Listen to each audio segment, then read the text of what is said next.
लग्न म्हटलं की मुलींना किती काही मुलींचे स्वप्न असतात ना. आणि त्याचमध्ये लव्ह मॅरेज जर कधी म्हटली तर सांगा. लव्ह मॅरेजमध्ये आपलं असं असते की आपण फॅमिलीच्या अगेन्स्ट जाऊन आपण लग्न करतो फक्त एका व्यक्तीसाठी. सडन लग्नानंतर ती व्यक्ती चेंज होते. लग्नाआधी तर आपल्याला आपल्या घरचे टोमणे आपल्याला ऐकावेच लागतात, पण लग्न झाल्यानंतर आपल्याला तिकडचे पण टोमणे ऐकावे लागतात.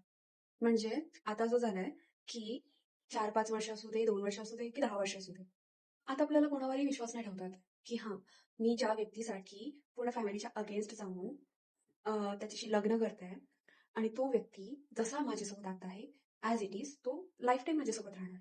नाही सांगतात. लव्ह मॅरेज असो, अरेंज मॅरेज असो, काहीही असो, आधी सगळ्या गोष्टी क्लिअर करून टाका. लग्न म्हणजे फक्त दोन दोन व्यक्ती नाही जुळत. लग्न जर कधी म्हटलं ना, तर 2 कुटुंबांचं लग्न असते. म्हणून लग्न करायच्या आधी मी बोलून घ्या.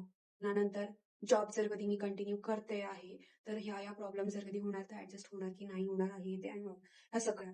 नाहीतर सफर फक्त मुलीला करावा लागतो आणि मुलाला कोणी काय बोलणार नाही, आपल्यालाच बोलतील. बस. म्हणून चूज